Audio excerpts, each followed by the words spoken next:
By நடுவில் வாங்க பொக்கன by இருக்காதா அது பாருங்க. இல்ல அந்த ஜடாபாரத்துல இது அது வந்து சூரிய ஜடாபாரம்பாங்க, இது விரிந்த ஜடாபாரம். அதுல பாத்தீங்கன்னா கொஞ்சம் முட்டு முட்டா கூஞ்ச மாதிரி இருக்கும், இது அப்படியே தொங்குதா. கீழே சனகாதி முனிவர்கள் 2 பேர் இருக்கிறாங்க பாருங்க. தீச்சுடர் அக்கமாலை ஏட்டுச்சோடி, ஞானத்தை உபதேசிக்கிறவர் ஞானகுரு.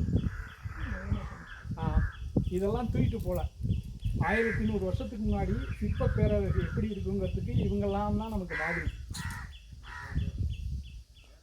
தட்சாமூர்த்தி உண்மையில் எப்படி இருப்பாருன்னு தெரியாது, ஆனால் சோழ சிற்பங்களின் கைவண்ணமாக தான் தட்சாமூர்த்தி.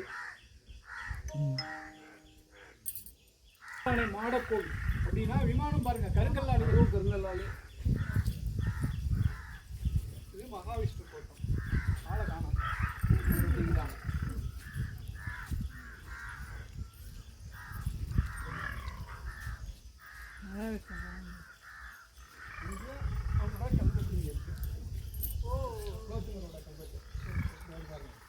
கொஞ்சம் நல்லா பார்த்தீங்கன்னா தெரியும். ஸ்வஸ்தி ஸ்ரீ புகழ் மாதி விளங்க ஜெயமாதி விரும்ப நிலமகள் நிலவ உரிமையை சிறந்த மணிமூடி சூடின்ட்டு வில்லவர் குலைத்தலன்ட்டு முழுக்க அவரோட கல்வி.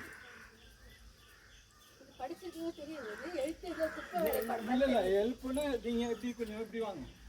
புகழ் ஸ்வஸ்தி ஸ்ரீ இது இது இது இந்த எடுத்துக்கோங்க. இப்போ நான் நிற்க எடுத்துக்கோங்க. இல்லை இல்லை ஸ்வஸ்தி ஸ்ரீ பூ க மா மா தொணக்கால் வி ல இங் க சய மாது ச ச ஜெய இல்லை ச சய மாது இரும்ப நிலமகள் நிலவ. அங்கேருந்து ஒரு சைடாக பார்த்தீங்கன்னா தெரியும், ஒரு கிளாரா தெரியுது. ஆனால் உங்களை மாதிரி ஃப்ளூயன்ஸ் கொஞ்சோண்டு இது மாவு இருக்கு இல்லையா, மைதா மாவு இருக்கு இல்லையா, மைதா மாவு தடவுனீங்கன்னா இந்த பள்ளத்துல எல்லாம் படிக்கிறோம், படித்தா நல்லா தெரியும். Make it mostly